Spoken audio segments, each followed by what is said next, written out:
हरि सेवा सनातन के इस पवित्र प्रांगण में पूज्य समाधियों को प्रणाम करते हैं और साथ ही हंस गंगा और हंस गंगा के साथ में इस देश के सबके चाहते और सभी सनातन परंपरा के सभी संत महात्माओं के आदरणीय प्रातस्मरणीय पूजनीय वंदनीय अनंत श्री विभूषित महामंडलेश्वर स्वामी हंसराम जी महाराज जिनके प्रयास से राजस्थान की इस पवित्र भूमि पर अत्यंत ही आनंदमय तरीके से सनातन की परंपरा, उसकी परंपराओं का निर्वहन का जो कार्यक्रम है वो बहुत वंदनीय पूजनीय है। और उसके साथ साथ श्रीमद् भागवत के साथ साथ संतों का सानिध्य और संतों का सानिध्य के साथ साथ राजपक्ष का भी सानिध्य, ये हमको उस क्षेत्र की याद दिलाता है कि अब इस देश में हमको रहना कैसे है। महापुरुषों ने जो है हमको मानवीय जीवन की सार्थकता का जो सूत्र दिया था वो सूत्र प्राचीन समय में दिया था, अभी नहीं। और ऐसा सूत्र दिया कि जब मर्यादा पुरुषोत्तम भगवान श्री राम जी वनवास गए, वो संकट का समय था। किसी को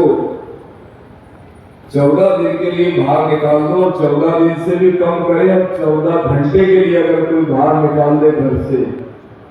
तो वो सोचता रहता है कि कब ये 14 घंटे पूरे होंगे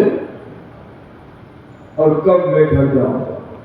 14 वर्ष के लिए अगर कोई निकल जाए तो कितना संकट का समय है। लेकिन उस संकट के काल को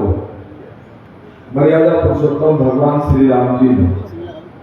उसको उत्सव का काल बनाया। और उसको उत्सव का काल बनाने का उनका एक ही लक्ष्य था कि रहना तो जंगल में ही है, वनवास में ही रहना है, तो क्यों ना वनवासियों को गले लगाया जाए, उनके साथ रहा जाए और उनकी व्यवस्थाओं में लगा जाए और फिर उनको विश्वास में लेकर के फिर उनको सनातन का पाठ पढ़ाया जाए। मर्यादा पुरुषोत्तम भगवान श्री राम जी ने उन सभी को गले लगाया, उनको साथ रखा और उनको साथ ही न रखा, उनको संपूर्ण व्यवस्था उन्हीं के जिम्मे कर दी और वो स्वयं भी उनके ही जिम्मे हो गए कि मुझे एक दिन नहीं 14 वर्ष आप सब लोगों के सानिध्य में रहना है। हालांकि वो मर्यादा पुरुषोत्तम भगवान त्रिलोकी के नाथ थे, उनको सब पल पल की खबर थी, निमिष की खबर थी, लेकिन वो सब कुछ होने के बाद भी उन्होंने समर्पण का भाव और समर्पण के लिए उन्होंने 14 वर्ष का वनवास जो है ऐसे आनंदमय तरीके से काटा और वो पूरा का पूरा 14 वर्ष का काल उत्सव का काल हो गया। उस उत्सव के काल को आज इस देश के कुछ चुनिंदा संत उस क्षेत्र में काम कर रहे हैं। उसमें हरि सेवा धाम के हंस गंगा और हंस गंगा को उत्पन्न करने वाले स्वामी हंसराम जी महाराज भी उस काम को निरंतर सभी संप्रदाय, सभी मठ मठांतर और ये कहे कि दर्शन के सभी संतों को साथ लेकर के उस कार्य को और आगे तक बढ़ा रहे हैं। मैं उनको खूब सारी प्रशंसा के साथ साथ उनको खूब सारा वंदन करता हूँ। और कथा का प्रसंग चल रहा है, हम सब लोग मिलकर के 25 तारीख को सामाजिक समरसता क्या होती है और संत समरसता को लेकर के कैसे चलता है, और समरसता देश में तो ठीक है, अपने गांव में से कैसे चलती है समरसता, उसका एक बड़ा उत्सव 25 तारीख को हम सुबह 8 बजे से इस पूरे शहर से एक ऐसा संकल्प लेंगे कि वो हंस गंगा, वो पवित्र गंगा बन करके और पूरे देश में सामाजिक समरसता का भाव बने और वह भाव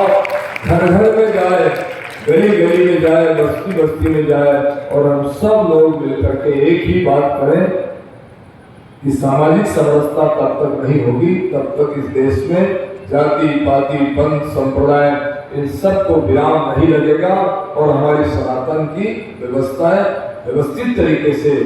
पुनः प्रभावमान नहीं हो पाएगी। आज केवल इतना ही, मैं पुनः आप सब लोगों के जीवन की मंगल कामना करता हूं और दोनों कार्यक्रम हंसगंगा 25 तारीख को बहेगी पूरे शहर में और फिर उसके बाद उसका जल जो है वो संतों के सानिध्य में इसी मंच से 26 तारीख को आपको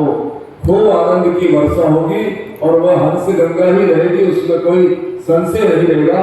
आज तो हम सब लोग श्रीमद् भागवत का आनंद लें। ओम शांति शांति।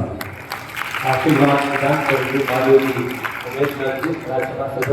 आइए आप हम सभी बातों की कथा में अवदान करें। दोनों हाथ करके बोलो भागवत भगवान की। सुखदेव